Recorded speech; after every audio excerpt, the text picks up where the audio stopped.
I think that the idea of focus is really critical. I find a lot of folks just doing a lot of things.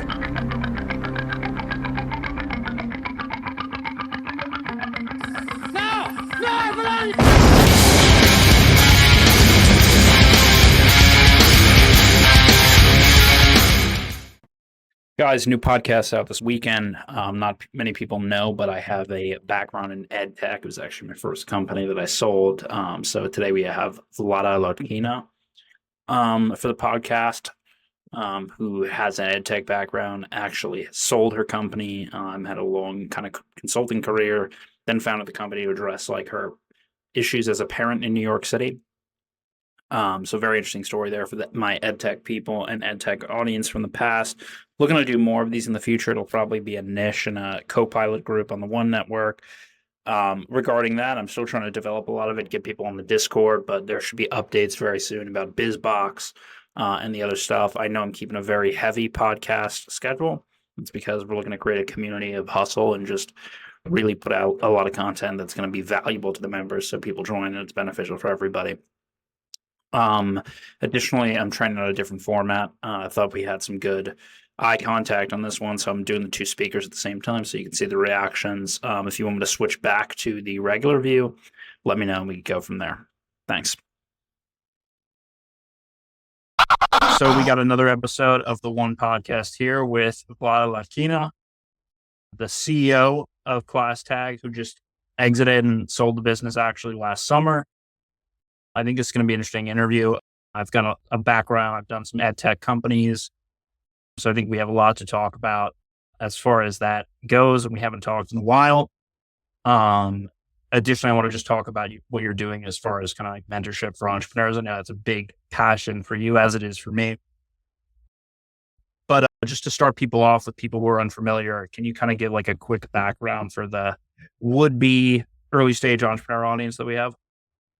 Absolutely. Well, I'm so thrilled to be here, Chris. And as you said, supporting early stage entrepreneurs in particular, and those that I love supporting in particular, those that maybe come from diverse backgrounds, or maybe they were immigrant founders or female founders, right? That's my jam in particular, because many of them just don't know yet how great they are. And that tends to hold them back.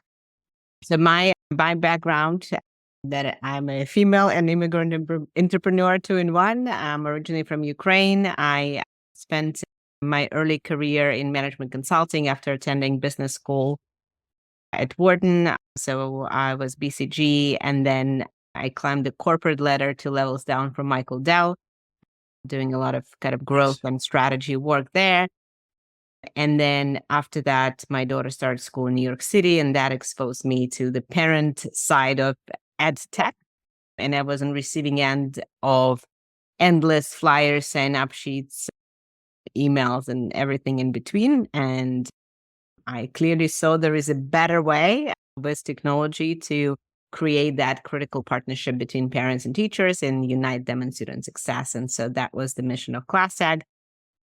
And on that mission, we were blessed to serve 5 million parents and teachers as we scaled the platform. We were backed by some amazing investors who believed in our vision, and ultimately our team was full of teachers. So half of our team were teachers. And so I'm excited to talk more about sort of those non-evident hires and how to see them too. And then lastly, we sold the business this past summer to a great company called School Status that has other assets or other capabilities, including analytics, including teacher effectiveness, that can bring this broader solution set to market, and excited to see ClassTag grow as part of that. Cool. So I definitely want to get into ClassTag and go a little more in depth there for the people who are on the kind of ed tech track, or maybe trying to sell to parents. We've interviewed a bunch of people on that. But first, I kind of want to talk about just like your early, did you always want to be an entrepreneur? We've interviewed a lot of people who went to business school or were in consulting, and a lot of those people tend to have kind of an entrepreneurial mindset because there's like that entrepreneurship or just like that mentality. But like, was that something you always thought of, or did it really come up as like problem focused being a parent and engaging with the New York school system? Yeah. Well, I grew up in a family of entrepreneurs. So my dad was entrepreneur in Nice. the wild days of Soviet Union collapse, which was fascinating time to be entrepreneur, right? When there is this sort of change of regime. And so he started variety of different businesses and variety of different industries. And that was so fun to watch. And I always knew that I'll come back to entrepreneurship. And so in my early days, I actually spent time working alongside him as a sort of quasi entrepreneur, but not quite, as creating side projects and creating different business lines, leveraging some of the networks and contacts he's developed. And then when I got to US, I thought I want to learn the proper way. And for me, the proper way was management consulting, was business school. And after doing all of that, I figured out that at the end of the day, entrepreneurship is the hardest and most true way of actually testing how much you're worth, because the boss steps with you. You don't have a lot of support, and you have to be extremely resilient, agile, and certainly very, very smart in moving through whatever challenges come your way. Nice. Yeah, it's interesting you mentioned. So when I was at Penn, I was involved in like the Wharton entrepreneurship program, a lot of MBAs that were in that program as well. And that kind of like gave me a good foundation. Do you feel like you were talking about doing it the proper way? How do you feel like that's benefited you, I guess, once, after you started the company? Yeah, that's a great question. I think generally, but when I graduated from MBA program, being entrepreneur wasn't trendy just yet, and so I think there Yeah, wasn't much emphasis on entrepreneurial or small company context of what was taught. Right, certainly a lot of general frameworks, Porter's five forces, or four C's or five P's, or whatever that is that is your favorite framework. That is a helpful way to think about decision making and concepts and whatnot. So I do think probably in a lot of ways it did, especially I think giving me comfort that I can dive into the analytical parts and financial parts of the business and really think through pricing and doing customer research, etc. But I think I had to do still a ton of on the job learning, because I think that it's just what entrepreneurship is. You, in the early days, you have to know a little bit of everything to just get you started. And then you start hiring people for the parts that either you're not an expert on or just taking up too much of your time. Yeah, I agree. I mean, I did not do that, and I know how that has like hurt me or like been a struggle kind of down the line. So I totally get what you're saying there.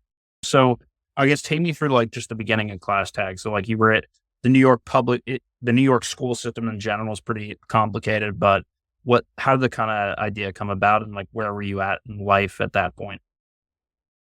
Yeah. So by that point, I had about 4 different businesses that I have not started because I chickened out. Ideas or stuff Yeah. that That I wanted to do. And I chickened out, and I was like, no, there are too many competitors. There is, with my analysis paralysis of management consulting, I had 100 reasons not to do something. And so I said, oh, this business has that. One of them was equity crowdfunding, and I learned so much about it. And it was right at the time when the legislation was coming. And certainly that would have been quite an interesting business to be in.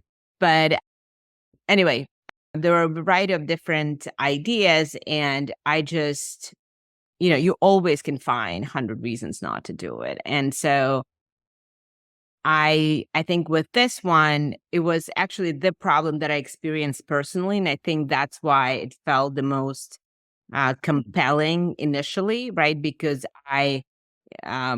had proof point in myself. And so that actually was the time that I decided that I'll lean in, and I interviewed probably 100 of parents, handful, maybe dozen teachers and school leaders to really understand sort of that or get that early Yeah. validation. And so I just said, I'm not turning back. Yeah.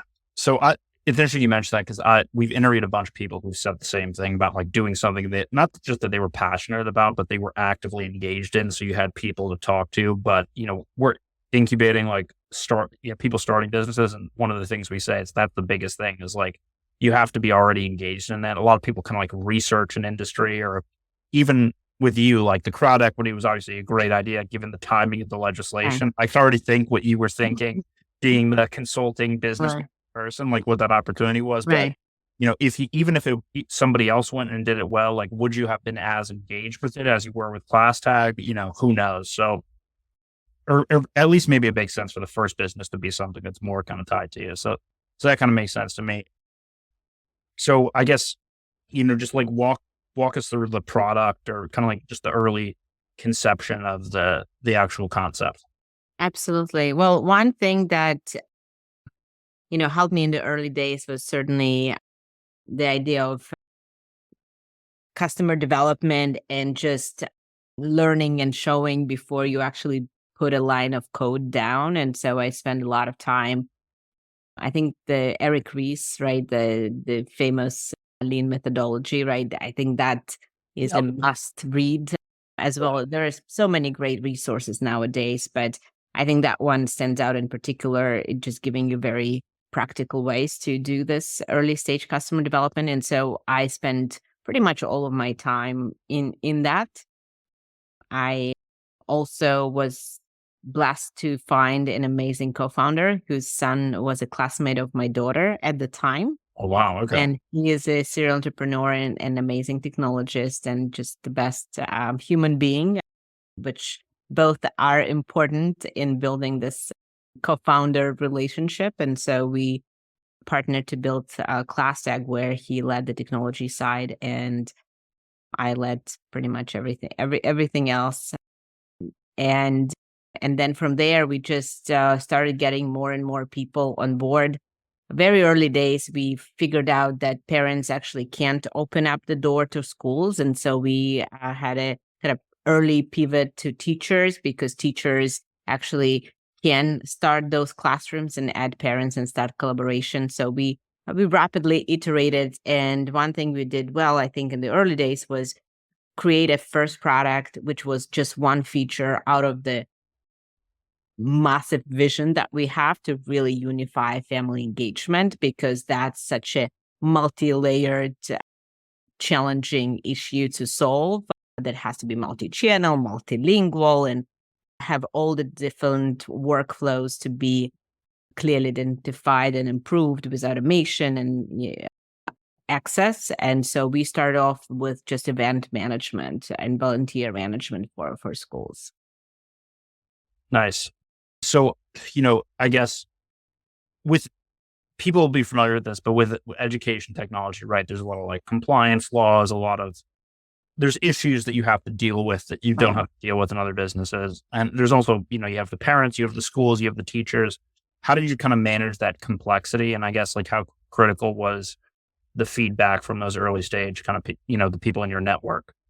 Yeah. Well, there is certainly a lot of complexity, and the complexity comes in different in different tiers, right? There is a just purely the legal side of complexity where you need to comply with FERPA, for example. In a parent's case, if you have students, then you have COPPA, you have SEPIPA, you have many other acronyms now. Many more states are launching their own, right? And so I think that in I think in the early days I think the biggest challenge first was to actually understand what they are and get the lay of the land. And we actually were lucky because we found an advisor in that sort of legal domain that was expert in education technology. And so I think that's just something you can't skip, and you need someone to sort of hold your hand through that, while you can still use a number of shortcuts and whatnot for your first terms of service and other things as a startup. But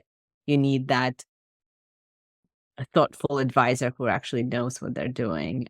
And so that was one hurdle. The other hurdle is, frankly, as you ask anyone who ever sold or had anything to do with education, they would say, oh my God, selling to school districts is the best possible business you can be in, because the money is scarce, the problems are are plenty, and it's just so bureaucratic. The incentives are not aligned and whatnot, right? And so that is a beast that we had to face. And so what we've done in scaling the companies in the first pretty much 5 years of the company's existence, we did not sell to districts. So we had a completely B2C monetization, and that allowed us to scale much faster.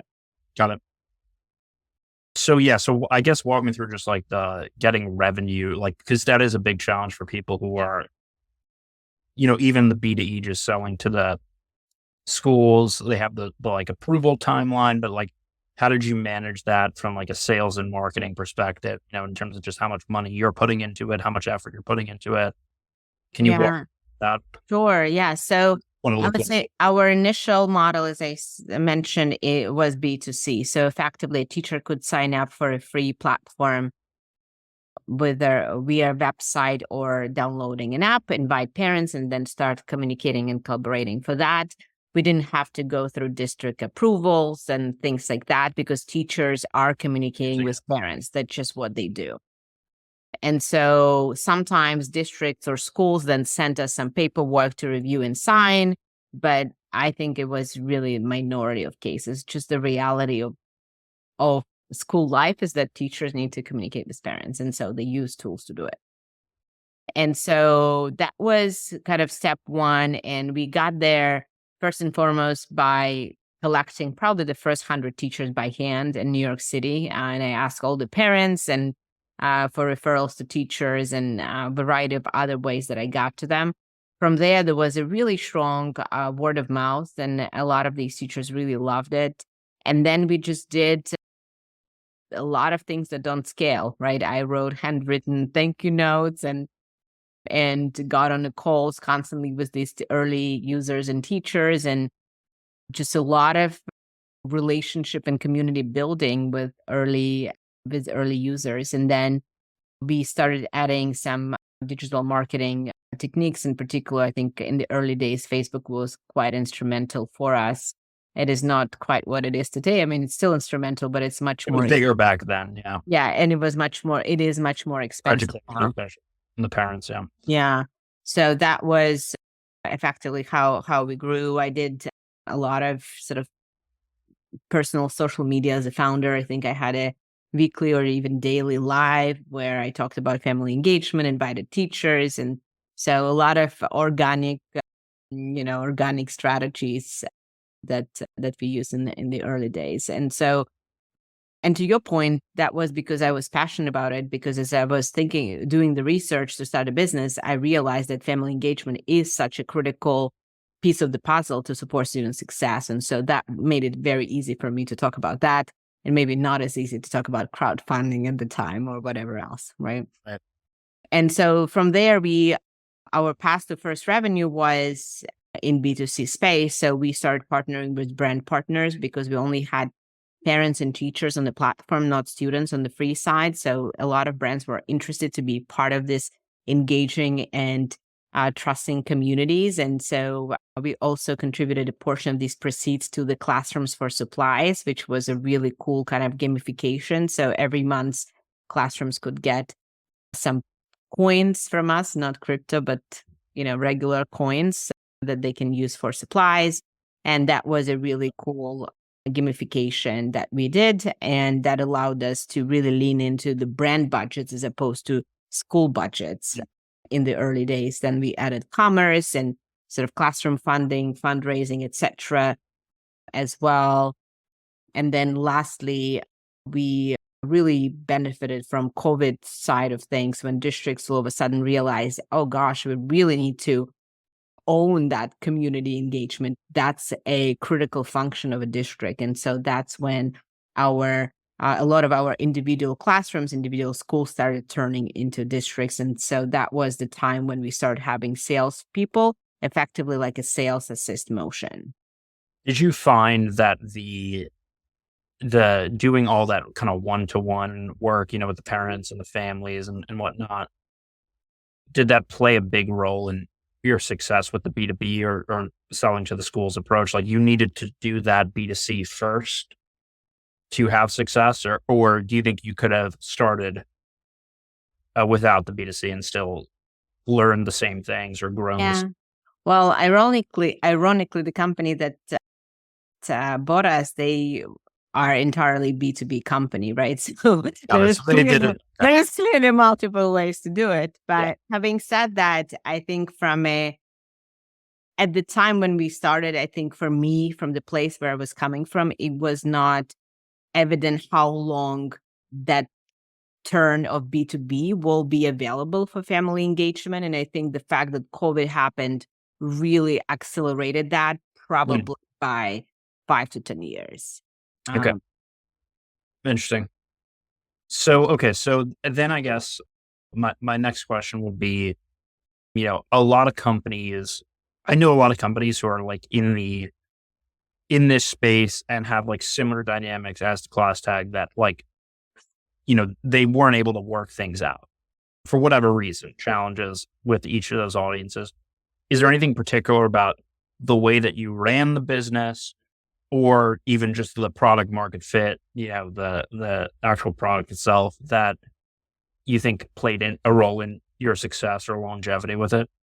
yeah. Well, I think the challenge, as you said, is that you effectively have to find multiple product market fits, right? You have teachers, parents, students, administrators at a school level, at a district level, maybe even at the regional level, right? So it all kind of ultimately comes together. And I think what's really important is that I'm a big believer in focus. And so as a founder in the early days, right, you have to pick who is the number one person is for the whole organization. And until you get, and that person has to be the entry point, and you need to get that product market fit to the point when it's significant. And there are a number of methodologies, right? Like how upset you would be if you no longer can use my product, and have those benchmark, or just really seeing reviews, et cetera, right? And signals and retention numbers and things like that. So I would say as an early company, having that one persona that you really care about, knowing that there are multiple ones, but you just execute against one. And then as you bring other team members on board, to the extent that other stakeholders are also critical, you assign that stakeholder to a person. So we had someone on our team who was responsible for parent experience, right? And so they woke up and showed up to work every day thinking about parents. Someone else was responsible for school leaders, right? Because at the end of the day, you have to turn your whole worldview from that persona standpoint, and it's just really hard to do as one person, to think about all this different personas. Yeah, I think that makes a lot of sense. And it lines up with other people that I've talked to. So I guess another question would be, or really transitioning is, we interviewed people who have been acquired, who've sold for various reasons. That is obviously pretty recent. How did you kind of come to that decision?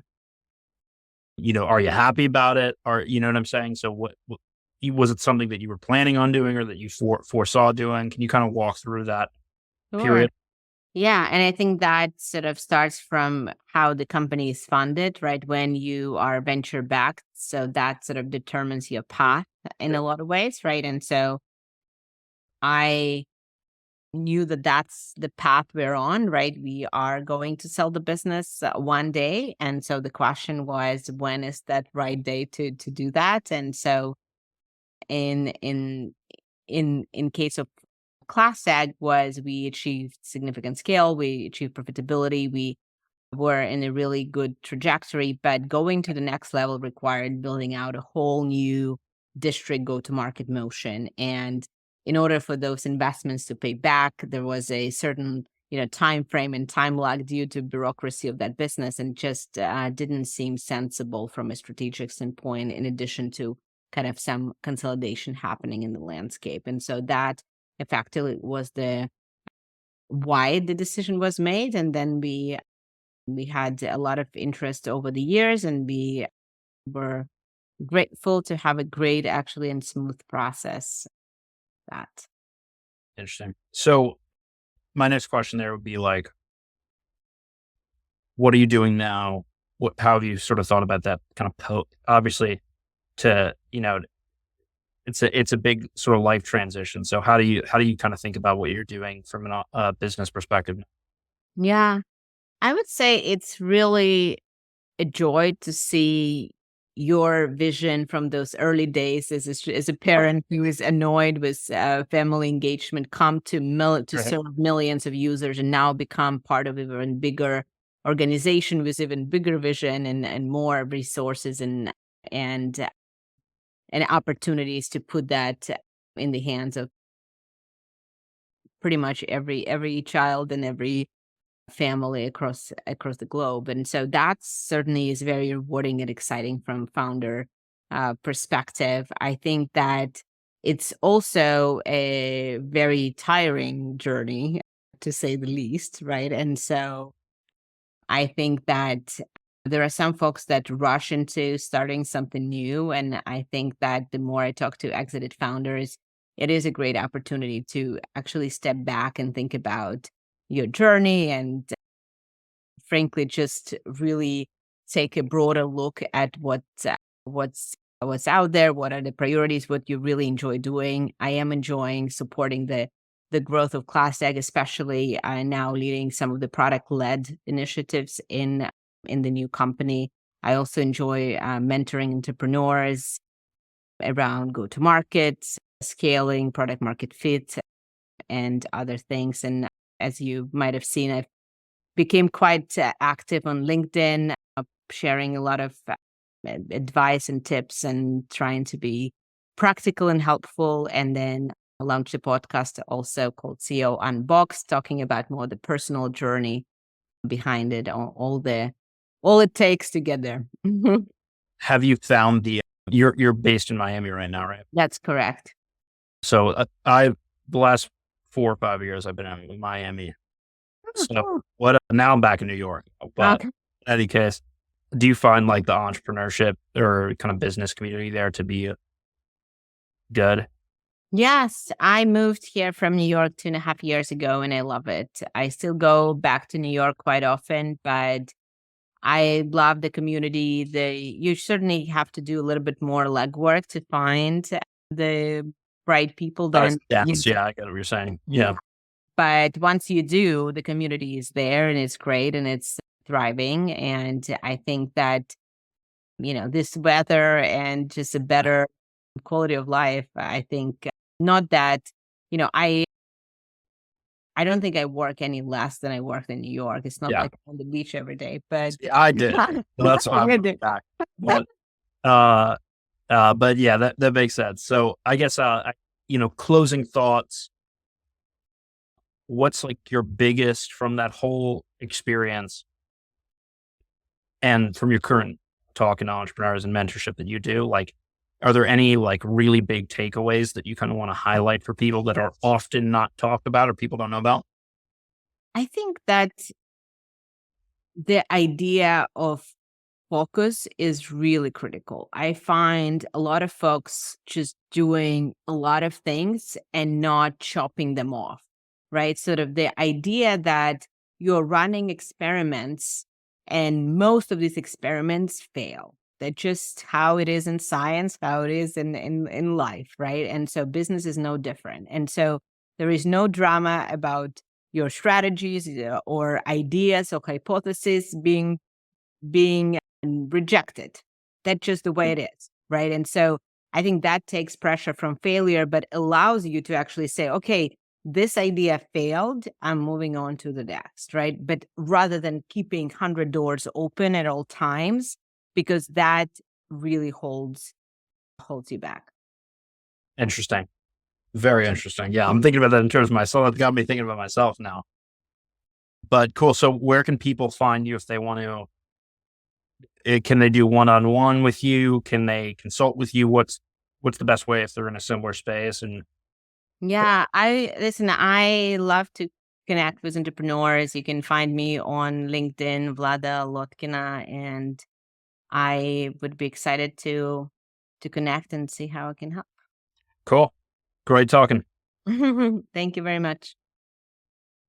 Last piece, really trying to get this moving. So if you share the podcast on any platform, YouTube, Spotify, etc., screenshot me, DM me on any platform that you are following and subscribed and you've shared this podcast. Let me know and I'll send you a link to schedule free coaching.